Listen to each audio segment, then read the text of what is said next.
All right, guys. Today we have a special guest on our podcast. I guess to start it off, Dave, how old were you when you hit your first dunk? 40. 40 years old.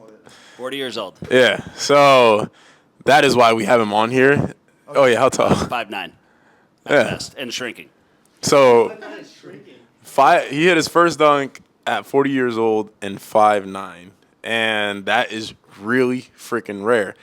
We were just talking before the podcast even started. There's a big limiting beliefs for guys that even in their 30s, guys don't think that they can jump higher and do all that stuff. So we're going to jump into how he did it, both training-wise, what in his mind allowed him to think it was possible and to stick with it. But before we get started, if you want to get coached by us, go to THPstrength.com. Yeah, we do still have the code. And use code THP at checkout for 10% off your first. Look at the apocalypse. The apocalypse. 10% off your first month with code THP. Yeah, that was the announcement. Wow, it's 10% off your first month. Yeah, do it. It's time. What do they call it? You're not too old. They carry around. Not too young. Yeah. Okay, you mean. All right, was that it? The code is done. Yeah, you get 10% off your first month. I have nothing clever to say. Okay, moving forward. All right, cool. Dave, how did you do it? Yeah. Where did you actually tell us where you started? I'm behind the camera, but I'll step in because I'm curious about this. Hopefully I'm in the shot. Where did you start? Were you an athlete in high school or college? Did you have background in vertical jump training? What was your background coming in before you started working with us? Your hat is crazy. Shout out to Slade for that hat. Yeah, where I was. So I had never really played sports. I mean, I played like 7th and 8th grade basketball, but no high school sports, no college sports, no nothing. Totally detrained. And so literally I put a hoop in my yard for my son, who was, I think, 4 at the time. And I looked at it, and I was like, if I don't start trying to dunk today, it's never going to happen in my whole life, right? Because that, like the inspiration and the motivation and the availability and everything kind of aligning the health. Dave, hold it a little closer as well. You know, that all of those things coming together, I was like, okay, this is it. And Did you watch basketball or dunking at all or anything like that? yeah, I watched basketball. I always wanted to dunk. You know, you dream of dunking, but, you know, without doing any work, it's not going to happen, right? And so I literally, I just got my computer and I went to YouTube. And I'm talking like, I literally, you know, this thing, right? I was Googling, when you do a squat, what is the thing that you put the bar back on? Because I need one of those. And so I started out like not even knowing what a squat rack was. Oh, this. Yeah, he was like, what is this thing? That was literally my Google query. Like, Were you... what does the barbell go on when you do a squat? I know you said you were pretty detrained, like during high school and college and whatnot, but were you still active? Did you still do anything? Like, did you work out at all? Did you run? Did you... Not really. Okay. I was a musician. That was my first career as an orchestral percussionist, played in orchestras, and then I was a software engineer, so sit around, you know, at a desk all day. Gotcha. All right. And then I was in sales, and I would travel around and eat terribly all the time. You know, sales dinners. Sounds that like go the on life. for 3 hours and so on. Yeah, well, it's not bad. But no. But I was so I started basically from absolute zero, and you know, I'll tell you, like, part of what's hard is you don't actually know what's possible. And pretty quickly, I saw Andy Nicholson, who runs the dunk camp. And so that was my first clue that it's like, okay, well, this person is almost 10 years older than I am, and he's dunking. And he's just, like, figured it out. It seems like it's possible.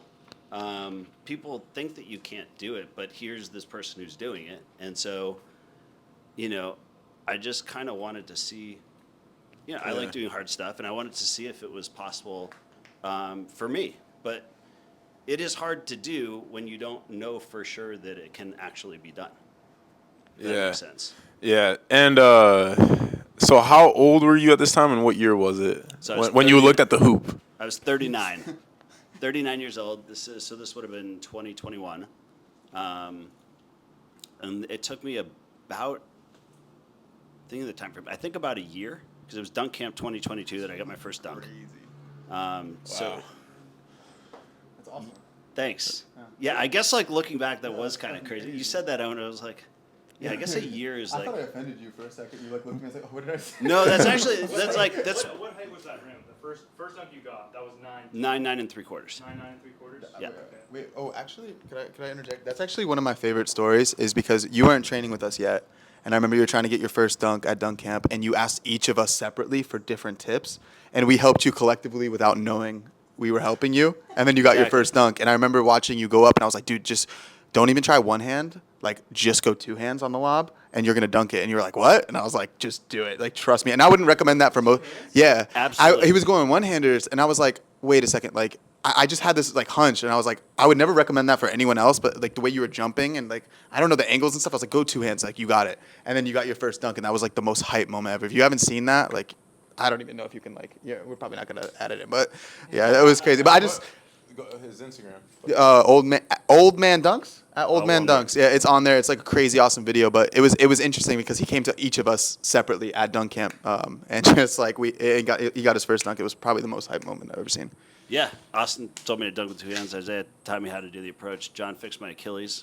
I couldn't walk. Do you remember I could not walk? You were bad. On Monday, I couldn't walk because I was doing those RSIs. Yeah, you guys over tested, and then you were testing on. Wait. You guys what?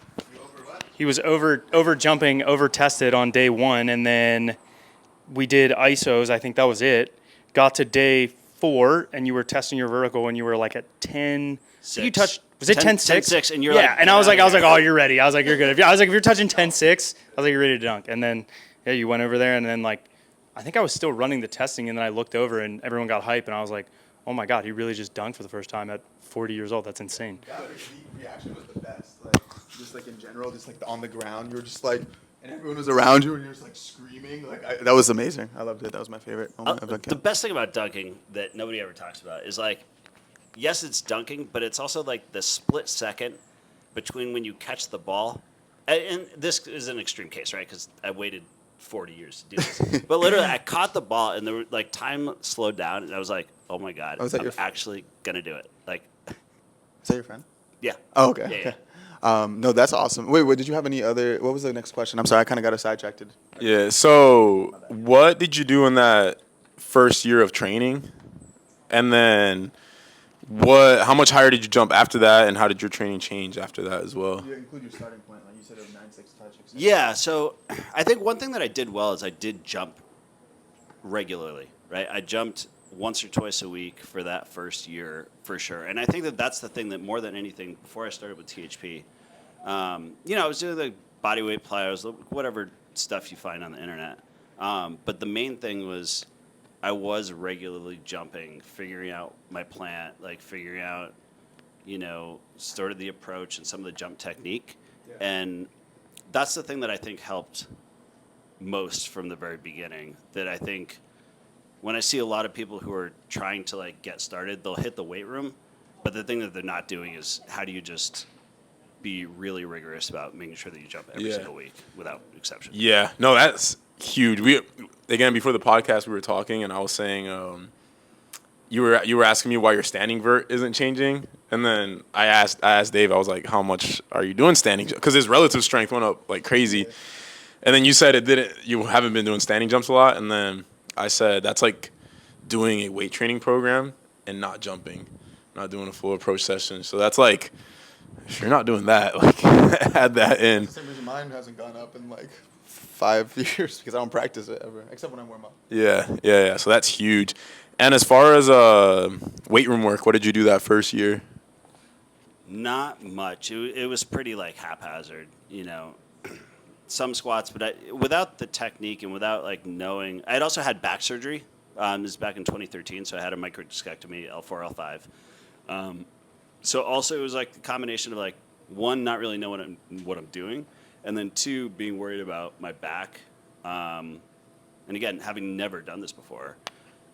So whatever random stuff I was doing was not terribly effective. And so this is why, like for me, you're trying to like work through these injuries. It's super important, I think, to be on a really good program.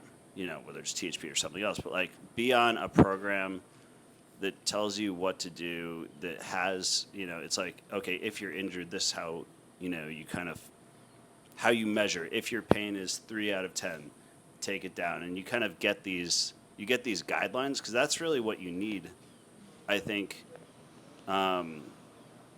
You need a way to track stuff. You need a way to understand, like, okay, this hurts, but how much does it hurt? And what do I do if it hurts, right? What do I do if my Achilles is a 5 out of 10?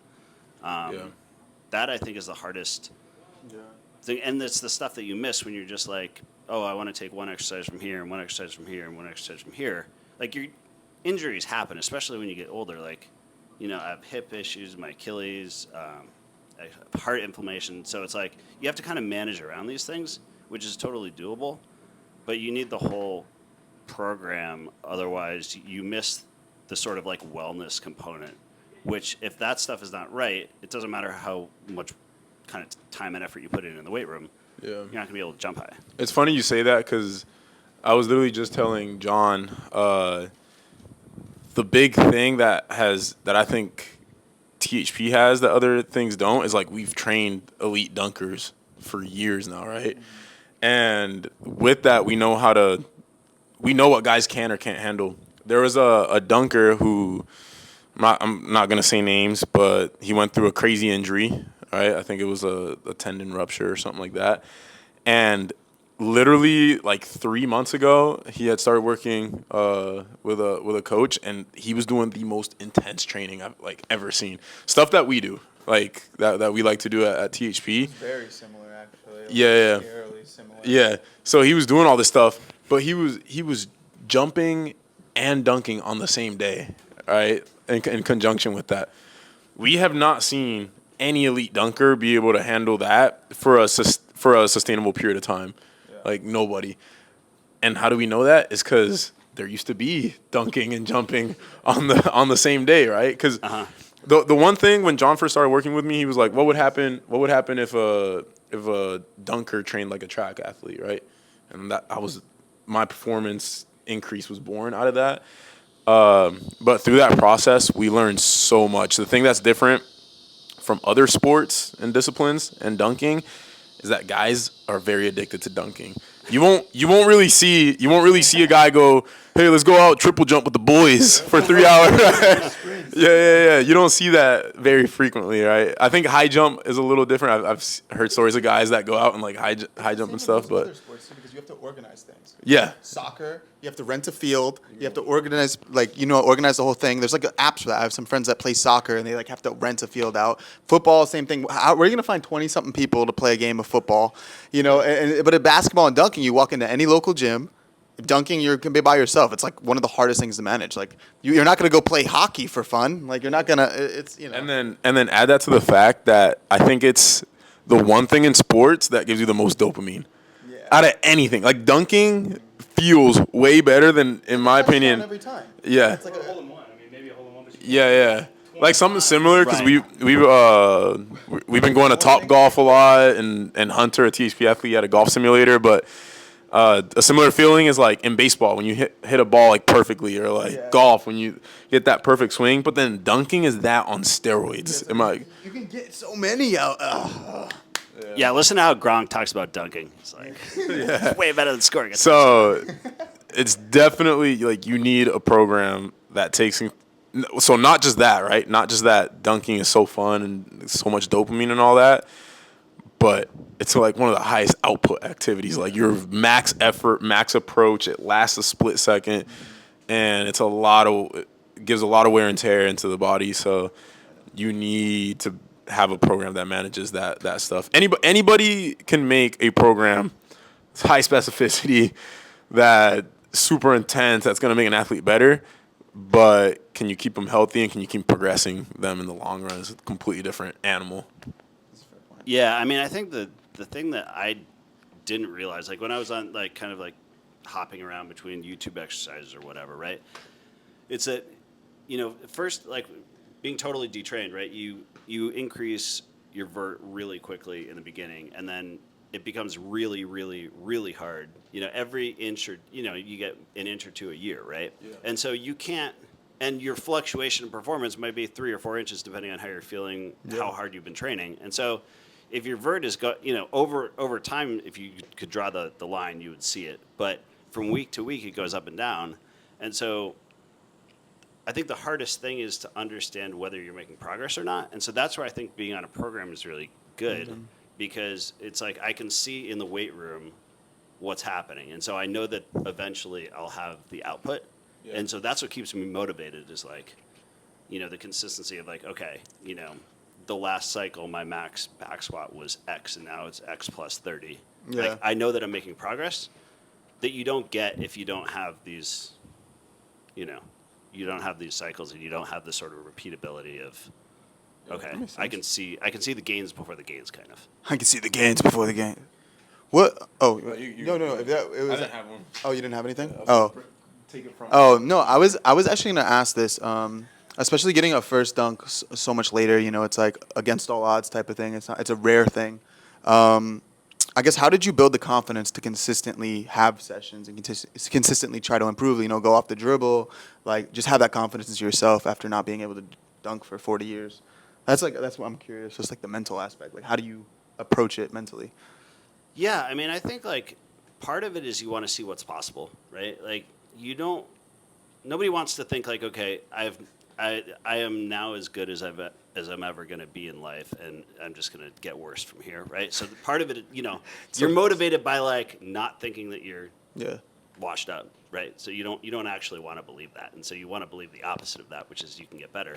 So that kind of like pushes you. The other, I mean, you go to dunk camp, and it's just like, it's like a lens into what's possible. You see what you guys are doing. You see what Donovan's doing. You see, even like the really young guys like Dylan, right? And it's like, wow, okay. I had no idea that this was even like possible to like do. And so you're not going to be able to, there's a lot of things that I probably won't be able to do. I probably won't be able to do a 360 East Bay on 10, probably. But there are some things that I think by seeing them, it's like, okay, maybe this is possible. Like, maybe a dribble dunk is possible. Maybe Andy's off the backboard dunk on 10 is possible. So just like getting the inspiration from, younger folks, where it's like, oh, well, there's nothing actually keeping me from trying this stuff. So you would say it was like just normalizing it, like making it like being able to see things. Like, I mean, if you're able to do a dribble one-hander, you could do a dribble 360, off the dribble 360. Like that, seeing those different things, I think like just normalizing it, know it's possible. That's like really good. Yeah, see it, be it, right? I mean, that kind of helps. Happened with me with Isaiah, because it's like, all my dunk sessions are pretty much with the highest jumper in the world. And as much as it is a confidence killer sometimes, like I am definitely aware that I am capable of doing some crazy stuff, and like it's in the cards. So I think that I get what you're saying. Do you want to pull something from the ether? Yeah. Well, two things on that. I actually had kind of a frame shift on that when I saw Dylan hit hide and seek at the show, because his head was like under the net. Yeah, that blew my mind. And it was just like, whoa! It was just like a reminder that technique is so important when it comes to hitting dunks specifically. That was crazy. I think the last thing I want to leave the podcast with is, what you asked me this question. What do you think is the limit age-wise? As far as like you said, like you don't want to be washed up. You want to feel like you always can keep progressing. What do you think? Where's the limit? I have a follow-up to your follow-up to Andy. Yeah, I mean, again, I think it's like, see it, be it, right? Like if you can, when I started out, I think I could touch the rim on 9.6, and so maybe I can touch the rim on 10, and then you get there, and it's like maybe I can dunk a tennis ball. Maybe I can dunk this little volleyball-like thing. And so I think when I look at Andy, right, who's 10 years older than I am or so, and he's like his best ever, that's kind of like my guide, I think. And so Andy's, I think, 52 this year. So at least 52 would be my answer. Okay. It's funny. That's what I'm banking on. It's funny you say that, because right now I'm using Kilgannon as my guide. I'm like, all right, Kilgannon's 32, and he's still like at least like close to his best ever. I think last month, output wise, he was probably at his best ever. Couldn't full approach, but I always, and this is a good piece of advice, is like find someone that's where you want to be, and use that as inspiration. But I think it's so cool though that, I mean, that's kind of what you did with Andy even initially, right? Is like you found him and you're like, oh, he's jump training in his 40s. Similar Yeah. builds, etc. That's what's so impressive about you guys. I mean, honestly, like you and Jordan, it's like there were no real examples of like anybody doing a lot of the things that you guys ended up doing, whether it's making up dunks or Yeah. jumping 50.5 or And I think it all, when it comes to continuing to make progress, especially if it's like uncharted territory, I think you can't look at it as like no one's done this. It's like kind of like what you said. It's like make progress in the little things. All right, and then just string together good weeks, good months of making progress on the little things, and eventually, hopefully, it adds up to half an inch of vertical gain in a year. I wanted to touch on kind of like I guess the people, the idols and whatnot. This camp was really eye opening for me because this is the first dunk camp I've ever went to where I couldn't dunk. Like normally, if I'm injured, I can still dunk. Like this was just so bad for me, and I've been suffering with injuries. I think it's because like most of the league guys are my peers. I think like I think 30. Like I think I'm 30 or I think I'm like 31 or 32. And like watching like Jordan, Jay Clark, and Sutherland, I was like, I still have like 6 years before I'm even their age. Like me taking 6 months off to rehab and not forcing through everything, that was really eye opening because I felt like I was just kind of done. I was like, well, I'm done. I'm screwed. I'm out. And like just having that is pretty cool. Add something to that. Go. Now, take into account that Jay Clark tore ACL at like 29, Yeah. and then still jumped his highest. He jumped his highest ever, right? When he was yeah. when he tested 48. Jay Clark was that was post ACL, right? ACL, that was pre. Meniscus. And that was 5 years ago, so he was probably 30, right? 29, 30 when he tested 48. So I think that's something to keep in mind too when like little injuries pop up, is it could be worse and you can still be at your best ever. No, that's When it comes to something that I injuries. was totally done. I did want to ask you and that's one- where oh, writing stuff down. I mean, Sorry. my if bad. there's one thing that you got to do, it's like write down what you eat, write down how you jump, how you feel, because then you can look back, right? And it's like, oh yeah, I had like a 47-inch vertical 3 Yeah. months ago. The world's probably not ending. I'm probably gonna be fine. So this kind of leads into like my question I wanted to end with is if you can give 3 tips to anyone over 30 or anyone who is an older athlete, what would you give? And I think that was already kind of a tip, but if you want 3 more, you can keep going. But what's 3 tips you'd give people going down the same path as you? You can do it, right? It's if you look at when people stop dunking, it's the desire to like try is the thing that goes, right? Not the ability. And so you can do it. Number 2, write things down. And number 3, which is kind of related to number 2, but find ways to find gains, right? And talked a little bit about this in the weight room, because the vertical jump is just the output. It's like it's a trailing metric of all of the things that you've done, how you eat, how you sleep, whether you're traveling, how hard you're working out, where you are in the cycle. Like, it's this output metric that is roughly correlated, but not exactly correlated, and it goes up and down all the time. So if you kind of gauge how you're doing based on how you're jumping, it's 50% of the time it's going to be a below average jump session, right? Statistically. And so I think find ways to, whether it's like body fat percentage or how you're doing in the weight room, how you're doing like cycle over cycle, but find ways to basically feel good about what you're doing, and then stack those, right? These things compound, and just keep going. I mean, if this is 3A, keep going. That's my advice. Damn, that was good. I like that last one. All right, cool. Well, if you found that helpful at all, like the video, you know where to get training. And thank you, man. That was freaking awesome. Thank you, guys. Yeah. Thanks for everything. Thanks for my first dunk. All right, peace out, guys.